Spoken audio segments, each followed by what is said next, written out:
할렐루야, 반갑습니다. 오늘은 부활 주일입니다. 오늘 새벽에 우리 주님께서 사망 권세를 부수시고 부활하셨습니다.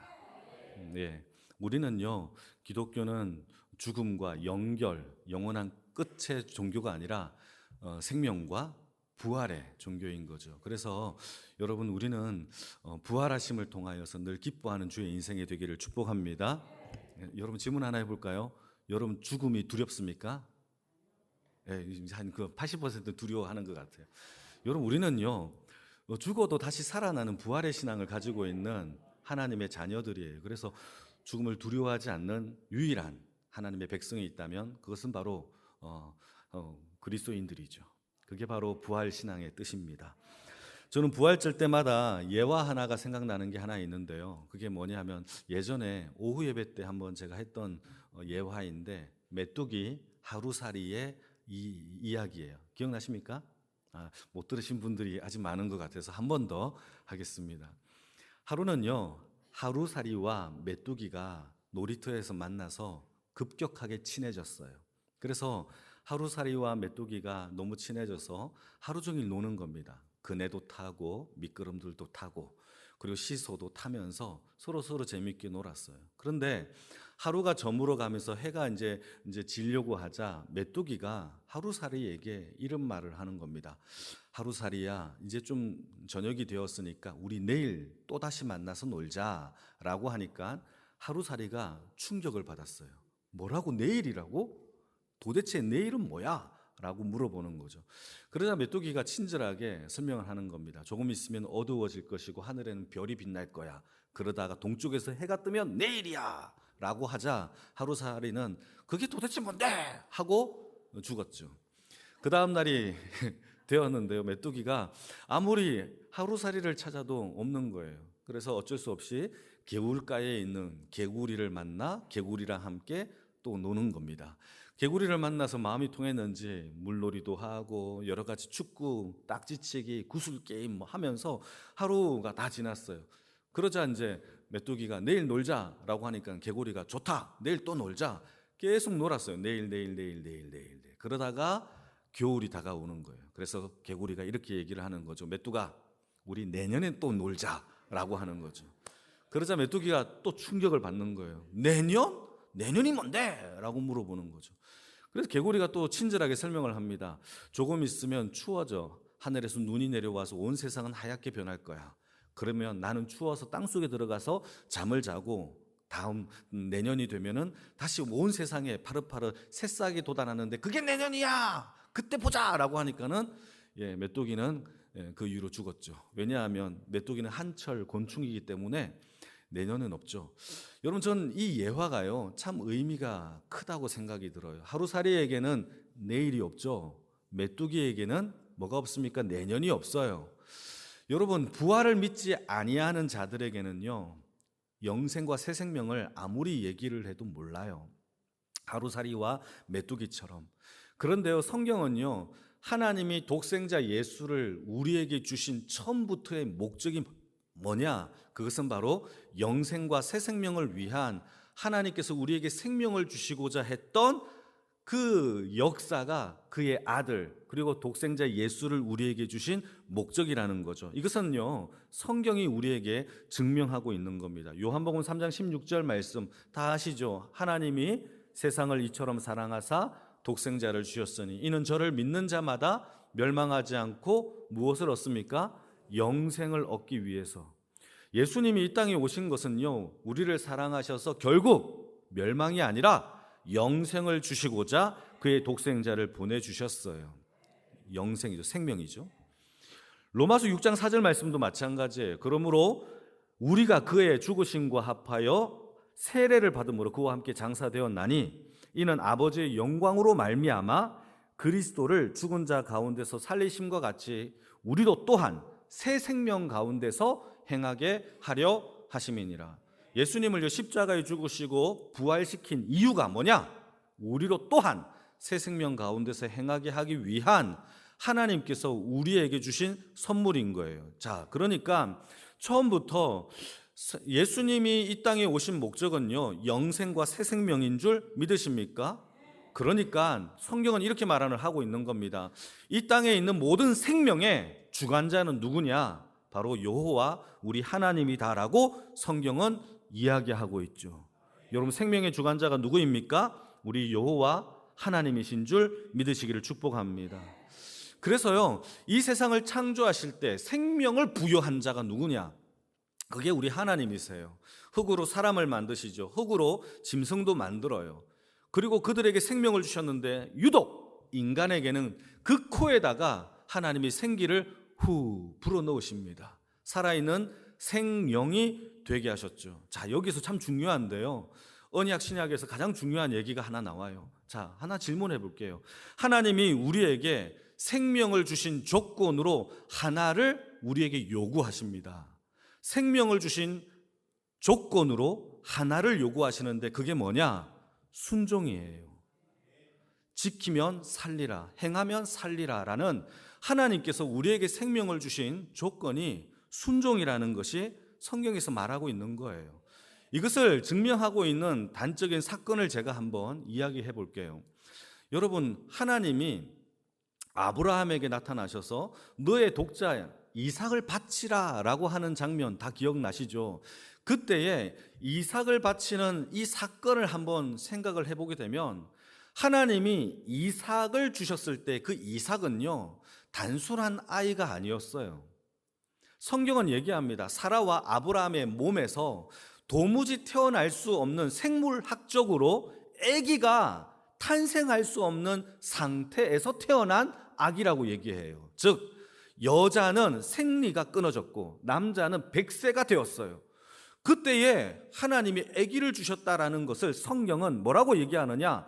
죽은 상태에서 아기가 태어났다라고 이야기하는 거예요. 한번 읽어볼까요? 로마서 4장 19절입니다. 같이 읽겠습니다. 시작. 그가 백세나 되어 자기 몸이 죽은 것 같고 사라의 태가 죽은 것 같음을 알고도 믿음이 약하여지지 아니하고 하나님이 그에게 이삭을 주셨다라는 거죠. 생물학적으로 아기를 낳을 수 없는 상태에서 하나님이 이삭을 주신 것을 누가 봤죠? 아브라함이 본 거예요. 그 마음속에 우리의 몸에서 죽은 것 같은 상태에도 하나님은 생명을 주실 수 있다라는 것을 그가 목격했고 믿었다라는 것이죠. 어느 날 갑자기 하나님이 아브라함에게 이삭이 잘 크고 있어요. 나타나셔서 하시는 말씀이 너의 독자, 내가 예전에 준 너의 하나밖에 없는 아들 이삭을 나에게 바치라 라고 명령을 내려요. 그때 아브라함이 어떻게 행동을 하느냐? 진짜 그의 아들 독자 이삭을 바쳐버립니다. 왜 그랬을까요? 죽어도 살아날 것을 아브라함이 믿었기 때문에, 도무지 태어날 수 없는 사망 가운데서 아들을 주신 것을 봤기 때문에, 믿었기 때문에 라고 성경은 얘기해요. 한번 읽어볼까요? 히브리서 11장 19절입니다. 같이 읽겠습니다. 시작. 그가 하나님이 능히 이삭을 죽은 자 가운데서 다시 살리실 줄로 생각한지라. 비유컨대 그를 죽은 자 가운데서 도로 받았기 때문에 라고 성경은 우리에게 증언하고 있는 거예요. 여러분, 아브라함은요, 이삭을 죽은 자 가운데서 받았고 죽여도 하나님은 다시 살리실 것을 아브라함은 믿었던 것이죠. 그래서 과감하게 모리아산에 가서 이삭을 죽이려고 했던 겁니다. 자, 이게 아브라함이 가지고 있는 부활신앙인 거예요. 자, 이때 죽이려고 했을 때 하나님이 가만히 있지 않았어요. 아브라함에게 나타나셔서 하시는 메시지가 더 중요해요. 이게 핵심이에요. 뭐라고 말씀하시느냐? 창세기 22장 16절에서 18절까지인데요. 천천히 한번 주목하면서 봅시다. 시작. 이르시되 여호와께서 이르시기를 내가 나를 가리켜 맹세하노니 네가 이같이 행하여 내 아들 내 독자도 아끼지 아니하였은즉 내가 너에게 큰 복을 주고 내 씨가 크게 번성하여 하늘의 별과 같고 바닷가의 모래와 같게 하리니 내 씨가 내 대적의 성문을 차지하리라. 또 내 씨로 말미암아 천하 만민이 복을 받으리니 이는 내가 나의 말을 준행하였음이니라 하셨다 하니라. 되게 중요한 메시지예요. 여러분, 하나님이 자신을 가리켜 맹세한 첫 번째 메시지가 이거예요. 하나님이요, 맹세할 필요 없는 분이잖아요. 그런데 자신을 향하여 맹세하여 약속을 하신 메시지가 이 메시지인데, 어떤 약속을 하시느냐? 아브라함에게 큰 복을 주겠고, 너에게 너의 씨가 크게 번성할 것이며, 너의 씨로 말미암아 천하 만민이 복을 받고 너의 씨가 대적의 문을 차지하리라 라고 하는 하나님의 엄청난 복을 약속을 해주시는 거예요. 스스로 자신을 향하여 맹세하면서까지 이런 복을 주셨단 말이죠. 그 이유가 뭘까요? 18절 맨 마지막 끝자락에 보게 되면 이런 메시지가 있죠. 이는 네가 내 말에 순종했기 때문이라. 중요한 얘기예요. 여러분, 아담은요 하나님의 말씀을 불순종했어요. 그로 인하여 죄를 선택한 거죠. 여러분, 이것은요 단순하게 죄를 지었다 정도가 아니에요. 성경은 이 죄에 대하여 말을 하기를 요한일서 3장 8절 말씀에서 뭐라고 얘기를 하느냐, 자막을 한번 볼까요? 여러분들 눈으로 보시고 제가 읽겠습니다. 죄를 짓는 자는 누구에게 속했죠? 마귀에게 속했나니 마귀는 처음부터 뭐 하는 자라? 범죄하는 자라. 죄는요 처음부터 마귀에게 속했고 마귀는요 처음부터 범죄하는 자다라고 성경은 이야기하고 있어요. 즉 아담은요 하나님께 불순종했다라는 것은 아담이 하나님께 속해지는 것을, 하나님께 귀속되는 것을 거절하고 나는 마귀에게 속하겠다라고 선택한 사건이 죄 짓는 사건이죠. 그로 인하여 죄가 세상에 들어와요. 세상에 들어와 이 죄가 모든 인류에게 사망을 선포해요. 순종은 생명을 선포하지만 불순종은 사망을 선포해요. 이게 지금 우리에게 벌어진 결과물입니다. 같이 한번 읽어볼까요? 로마서 5장 12절 같이 읽겠습니다. 시작. 그러므로 한 사람으로 말미암아 죄가 세상에 들어오고 죄로 말미암아 사망이 들어왔나니 이와 같이 모든 사람이 죄를 지었으므로 사망이 모든 사람에게 이르렀느니라. 그래서요 굉장히 중요해요. 여러분, 그러면 우리를 불순종으로 말미암아 죄와 사망이 선언한 저와 여러분들을 구원하기 위해서는 어떤 조건이 하나 있어야 될까요? 온전한 순종의 조건이 있어야 되겠죠. 온전한 순종을 하신 분이 누구냐? 예수밖에 없어요. 그게 바로 성경에서 말하고 있는 구원의 조건인 거죠. 그래서요 하나님의 말씀에 온전히 순종하는 것이 빌립보서 2장 8절 말씀 같이 한번 읽어볼까요? 시작. 사람의 모양으로 오셔서 자기를 낮추시고 죽기까지 복종하셨으니 곧 십자가에서 죽으심이니라. 여러분, 여기서 오해하면 안 돼요. 우리의 구원의 조건이 행위로 말미암아 순종으로 말미암아 역사된다, 이건 아니에요. 오직 하나님의 은혜로 말미암아 예수 그리스도의 구속의 능력과 은혜로 말미암아 우리가 구원받은 줄 믿으십니까? 믿습니다. 그러나 여러분, 예수님께서 불순종으로 말미암아 이 땅에 죄와 사망이 선언된 이 땅에 예수님이 우리를 구원하기 위하여 어떻게까지 순종을 했느냐? 죽기까지 복종했다라는 것이 성경의 이야기예요. 로마서 5장 19절 말씀도 마찬가지입니다. 한 사람이 순종하지 아니함으로 많은 사람이 죄인이 된 것 같이 한 사람이 순종하심으로 많은 사람이 의인이 되리라. 자, 여기서 우리가 한번 생각해 봅시다. 그러면 예수님의 공생의 사건을 보시게 되면 예수님은 모든 일에 하나님의 뜻에 순종합니다. 그렇죠? 모든 일에 하나님의 순종해요. 그렇게까지 복종하신 이유가 무엇이냐 생각을 해보면 예수님도 삼위일체 하나님이세요. 독자적인 신이시란 말이죠. 그런데요 인간을 구원하는 것에 대해서는 예수님은 단 한 번도 독자적인 구원 행위를 하신 적이 없으세요. 예수님은요 이 땅에 오셔서 독자적으로 인간을 구원하기 위하여 자의적인 행동을 단 한 번도 하지 않았어요. 오직 하나님의 뜻에 순종하며 복종하며 어디까지? 죽기까지 복종함으로 인하여 우리를 구원하신 분이 예수 그리스도라는 사실입니다. 독자적으로 구원할 수 있잖아요. 하나님은 삼위일체 하나님이신데. 그런데요 요한복음 6장 38절 같이 한번 보실까요? 시작. 내가 하늘에서 내려온 것은 내 뜻을 행하려 함이 아니요 나를 보내신 이의 뜻을 행하려 하심이라. 예수님은요, 아버지의 뜻을 행하기 위하여 마지막 기도 시간도 내 뜻이 아니라 아버지의 뜻이 이루어지기를 원합니다라고 기도하신 거죠. 마지막 날, 종말의 날에 알곡과 쭉정이를 구분하는 방법은 아주 명확해요. 아버지의 말씀에 순종하느냐, 성령에 굴복하느냐, 이 순종이에요. 여러분, 요한복음 14장의 말씀에 기록되기를 나의 계명을 지키는 자라야 나를 사랑하는 자니. 사랑합니다. 주여 주여 아무리 얘기해도 소용없어요. 그 말씀을 지키는 자가 되기를 축복합니다. 마태복음 7장 주여 주여 하는 자가 다 천국에 갈 것이 아니라 아버지의 뜻대로 행하는 자라야 천국에 들어갈지니라. 순종이죠.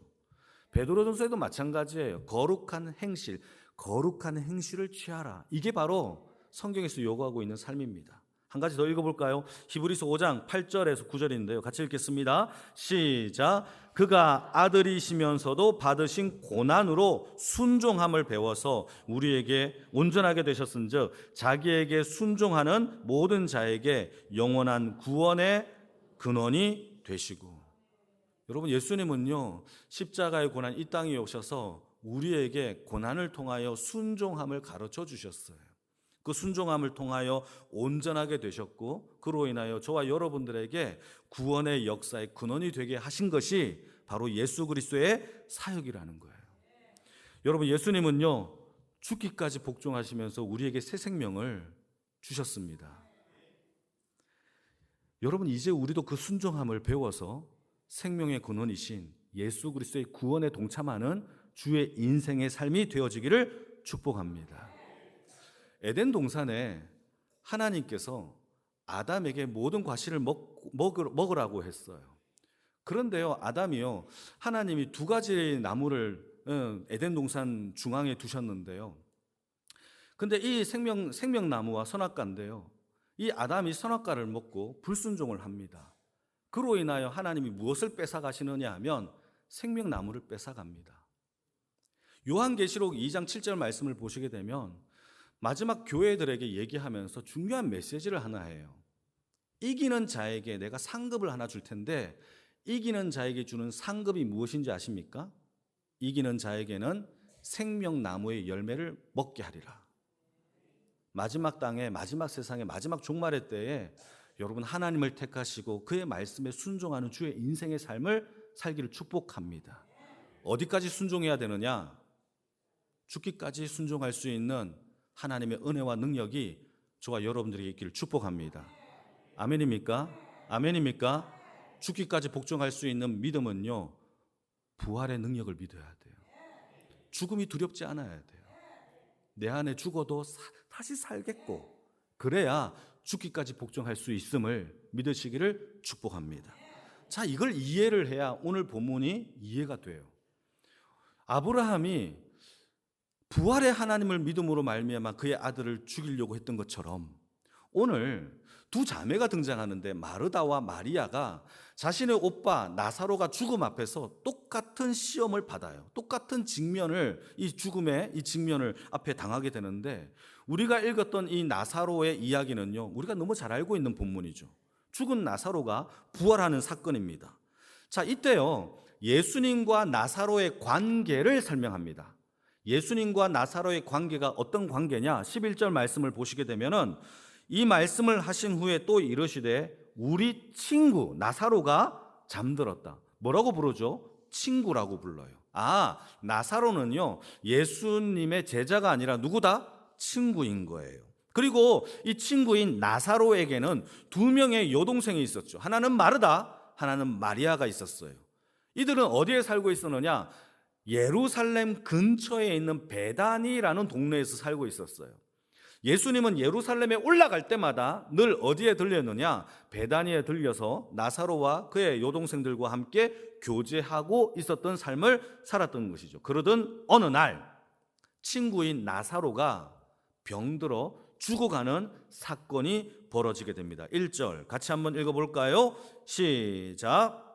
어떤 병자가 있으니 이는 마리아와 그 자매 마르다의 마을 베다니에 사는 나사로라. 그래서 급하게 이 두 자매가 자신의 오라버니가 병들었기 때문에 급하게 사람을 보내어 예수님에게 이 소식을 전합니다. 우리 오라버니가 병들어 죽어갑니다. 빨리 오세요 라고 전가를 보내죠. 그런데 예수님이요, 그 병들었다라는 소식을 듣고 급하게 달려가는 것이 아니라 모든 사람들의 예상을 깨고 미적거리고 있는 거예요. 한번 읽어볼까요? 6절, 7절입니다. 시작. 나사로가 병들었다 함을 들으시고 그 계시던 곳에 이틀을 더 유하시고 그 후에 제자들에게 이르시되 유대로 다시 가자 하시니. 그러니까 예수님이 나사로가 병들었다라는 이야기를 이미 들었고, 그러면 급하게 달려가도 모자랄 판에 오히려 예수님은 자기가 있는 곳에서 일부러 이틀을 더 유하시면서 천천히 이동하시는 거예요. 자, 그러면 예수님은 왜 이렇게 천천히 이동을 하신 걸까? 왜 이렇게 지체를 했었을까? 그 이유가 4절 말씀에 나옵니다. 4절도 같이 한번 읽어볼까요? 시작. 예수께서 들으시고 이러시되 이 병은 죽을 병이 아니라 하나님의 영광을 위함이요 하나님의 아들이 이로 말미암아 영광을 받게 하려 함이라 하시더라.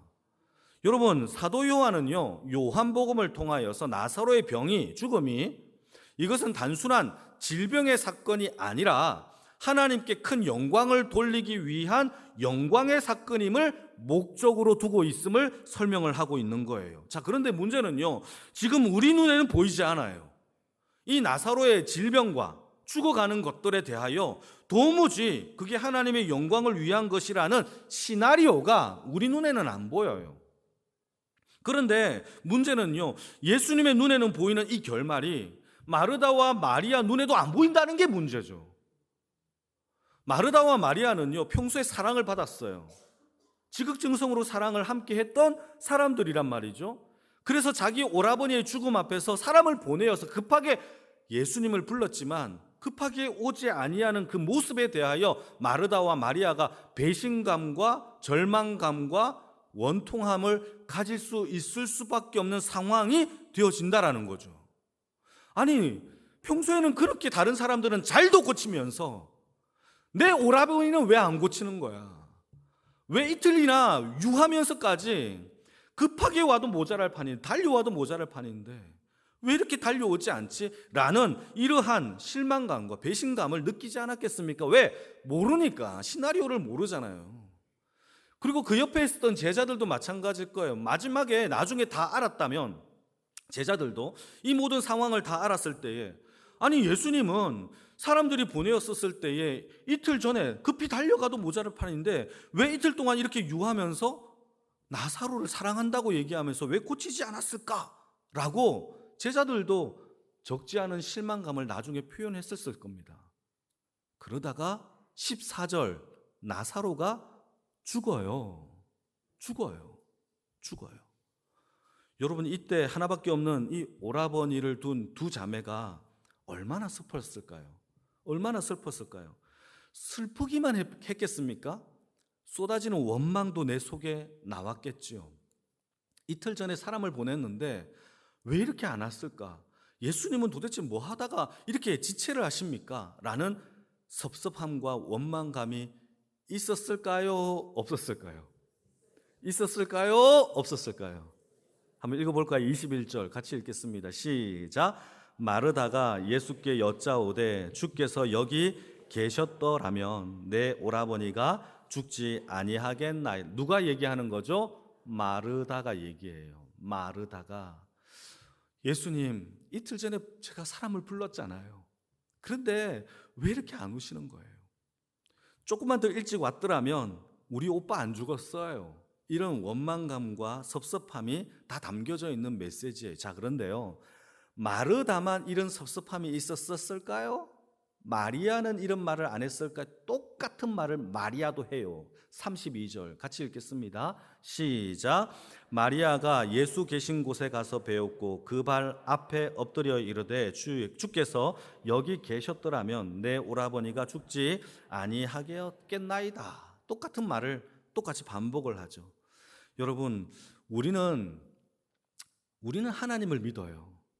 그 하나님을 믿는다라는 그 하나님의 정체성은 도대체 뭐예요? 우리가 구원받았다라는 것은요, 죽음과 사망과 심판에서 구원받은 줄 믿으십니까? 이전 것은 지나갔으니 보라 새 것이 되었도다라는 걸 믿으십니까? 우리는요, 사망이 지나갔어요. 믿으십니까? 우리는 이걸 믿잖아요. 그런데요, 우리가 믿는 신앙이 도대체 어디까지 믿는 신앙인지를 부활절을 통하여 다시 한번 점검을 해봅시다. 여러분 생각해 봅시다. 우리가 도대체 어디까지 믿느냐. 나사로가 병들었다라는 이야기를 듣고 이때까지는 여러분 믿을 수 있겠어요? 병들었다라는 이야기를 들었을 때에는 그 믿음이 크게 흔들릴 건 없잖아요. 예수님이 곧 오시니까 이틀만 지나면 오시겠지? 이렇게 생각할 수 있잖아요. 그런데요, 하루가 지났어요. 이제는 더 병세가 악화됐어요. 그래도 믿을 수 있겠죠. 하루 지나면 오시니까 그 정도는 믿을 수 있겠죠. 좀 있으면 또 오시니까 예수님. 그런데요, 죽음이 들락날락, 다시 말해서 목숨이 꼴딱꼴딱 이렇게 넘어가는 그 과정 속에서 이제 1초 후면 죽으려고 해요. 그때까지도 믿을 수 있겠죠. 아직 안 죽었으니까.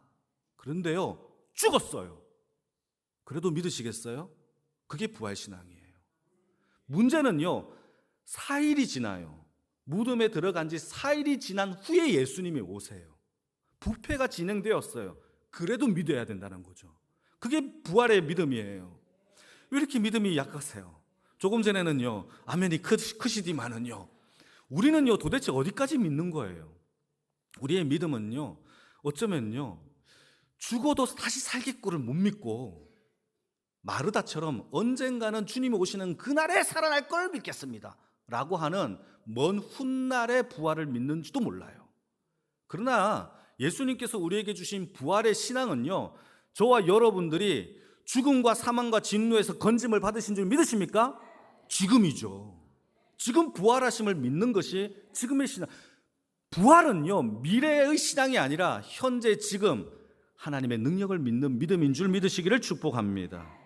우리의 삶을 한번 돌아볼까요? 우리의 삶에 나사로처럼 죽은 것 같은 그런 삶의 상태가 있나요? 도무지 해결이 안 될 것 같은 이미 상태가 끝난 그런 상태의 삶이 있나요? 아니면 이제 아프기 시작한 그러한 관계나 삶의 모습이 있나요? 여러분, 우리가 어떠한 삶의 상태이든지 간에 그것이 끝났던 막다른 골목에 있던 부패가 진동하여 이제 상하여서 어떤 그 누구도 이거는 되살릴 수 없어 라고 판결되어진 상황이라도 주님께서 오늘 얘기합니다. 믿으면 다시 살겠고를 믿으시기를 축복합니다. 이게 부활신앙이죠. 여러분, 예수님께서 이렇게 얘기를 합니다. 23절입니다. 같이 읽어볼까요? 시작. 예수께서 이르시되 내 오라비가 다시 살아나리라. 아멘. 자, 그런데요, 마르다가 이거를 믿어요. 믿는데 어떻게 믿느냐? 24절 같이 한번 볼까요? 시작. 마르다가 이르되 마지막 날 부활의 때에 다시 살아날 줄을 내가 아나이다. 우리가 이러고 있지 않나요? 예수님이 지금 나사로가 다시 살리라 라고 하는 게 먼 훗날 예수님의 부활의 사건을 통하여서 그 먼 훗날 그때 일어나는 사건으로 선언하는 게 아니라 네가 지금 믿는다면 죽어도 다시 살겠고를 역사가 일어날 거야를 선언하고 계신 거죠. 그런데요, 지금 우리도요, 마르다처럼 이미 죽은 것, 이미 포기된 것, 이미 끝난 것, 이미 이제 망가진 것, 이거는 회복이 안 돼. 주님이 다시 오시는 그날에는 회복이 될 것. 이것도 대단한 믿음이죠. 그러나 부활의 신앙은요, 그걸 믿는 게 아니에요. 죽어도 상해도 끝난 것도 막다른 골목도 포기한 것도 이미 부패가 진행된 것도 믿으면 다시 살리라 라는 부활의 능력을 믿는 주의 인생의 삶이 되어지기를 축복합니다. 그래서 예화를 든 거예요. 하루살이는요, 내일을 몰라요. 메뚜기는요, 내년을 몰라요. 부활의 능력을 믿지 못하면 이 말씀이 이해가 안 돼요. 못 믿으니까. 여러분, 부활의 신앙은요, 미래의 약속이 아니라 오늘 현재의 능력인 줄 믿으시기를 축복합니다. 이미 끝난 것도, 이미 죽은 것도, 이미 패배한 것도 하나님은 다시 살려내실 줄 믿으시기를 축복합니다. 이게 부활신앙. 이것을 믿음으로 말미암아 하나님께 영광을 돌린다라고, 영광을 돌리는 방법이라고 얘기하는 거예요. 여러분, 우리의 삶 가운데 절망, 원망, 끝난 게 있나요? 모든 영역에 부활의 신앙을 선포하기를 주님의 이름으로 축복합니다. 하루살이는 메뚜기는 몰라요. 여러분, 영생을 약속받은 저와 여러분들은 압니다. 그래서 오늘 부활절을 통하여 죽은 것도 살아나는 하나님의 믿음의 능력을 선포하시며 저와 여러분들의 모든 삶에 죽은 것도 다시 살려내는 하나님의 부활의 백성들의 삶이 다 되어지기를 주님의 이름으로 축복합니다.